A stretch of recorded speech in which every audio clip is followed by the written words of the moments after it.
going? Hello. Hey, Phoebe, I'm feeling this bow tie. Oh, wait, So thank much. Looks amazing.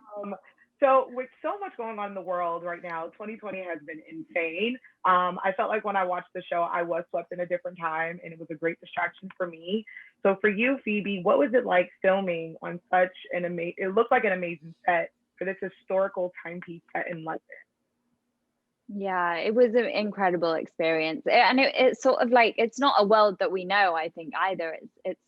It's a totally reimagined Regency England like we haven't seen before. So everything was so, over the top, being on those incredible sets and incredible locations. We filmed like all over England and all these castles and old houses. I mean, it was really mega. And then of course the costumes, which were all handmade, and I sort of had over 100 dresses, which I'm pretty sure is every girl's dream, or at least it was mine when I was 11. So it was really a dream. And then what turned out to be my favorite aspect is learning all those incredible dances with reggae. I mean, we both got to really step into the shoes and do a bit of dancing and to modern music as well. I mean, most of the dances were like to Stormzy or Plan B that we rehearsed with. So that was so fun.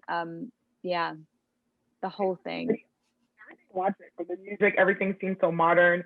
But for reggae, for you, from like the clothing and the language and the dancing, and for you, the boxing and the fighting, where do you pull from for your character? Because that was a lot for you, I feel like. I mean, that's the joy. You pull from everywhere. Everything is the same thing. When people talk about doing research for characters, it pulls up this idea of going to a library and being very studious.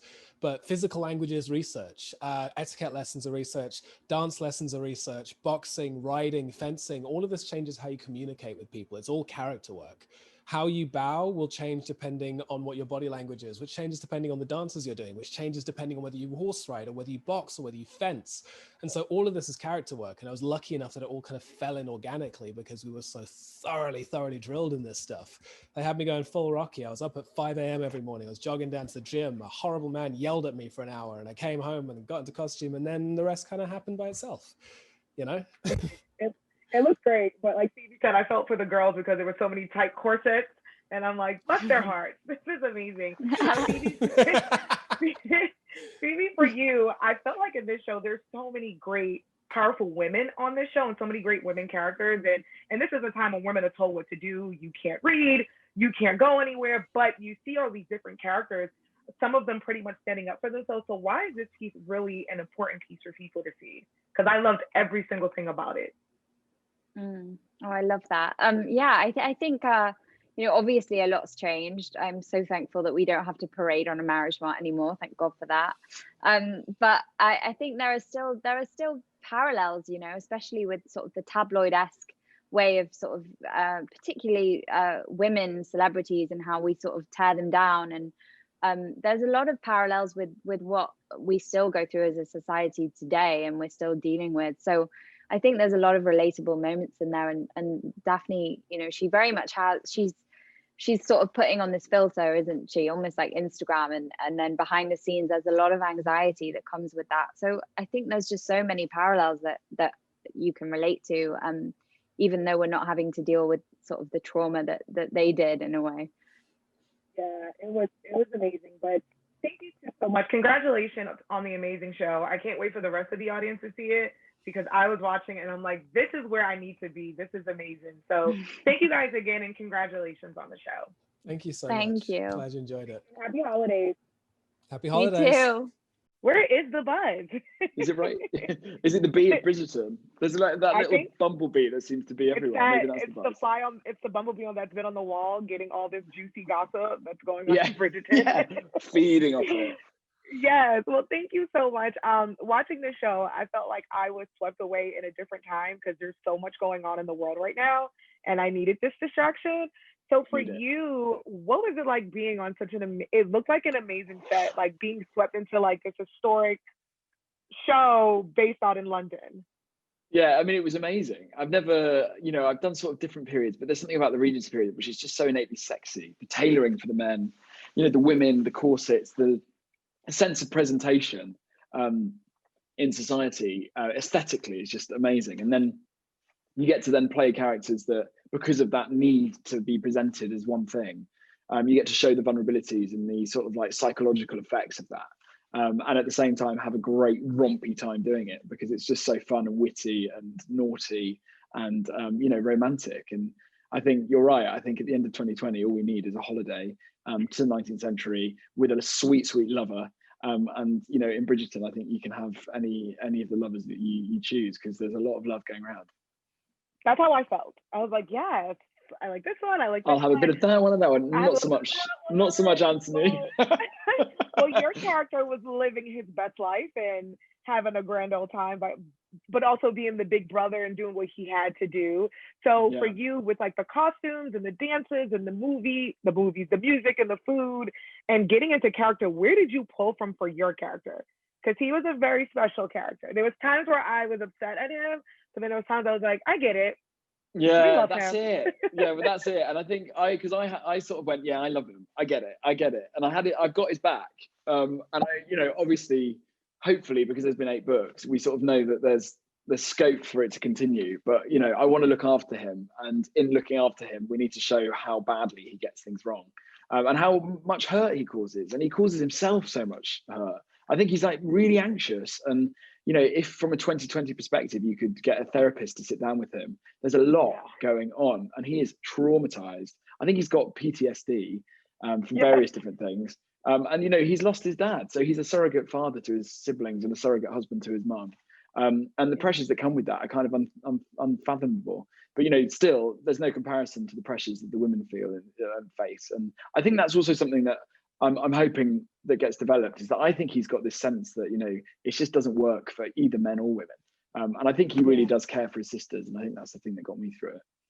No, he definitely does. And I think as I was watching it, I'm like, I love him. I really do. And I know you did such a great job as doing this thing where you are playing the big brother. So it does come off like, oh, big brother role, but you start to love him and you're like, I see where he's coming from, because he's going through a lot. Well, this is coming out on Christmas. And I felt like this is going to be the perfect holiday movie because we need a break. Why do you think a show like this is very important for like the audience right now and today? Yeah, I think pure escapism is key, right? And I think we all just need, I think there's nothing better than love and a really rich, tasty, delicious aesthetic to see, you know, from behind your mask in 2020. But yeah, also Christmas is all about love, isn't it? It's all about family. And it's all about, you know, I think I'm from quite a big family, and I think every year you sort of sit there when you've, you know, had too much to drink and you've finished the turkey and you've got a mince pie in your hand, and you kind of just think, what has happened in the last year?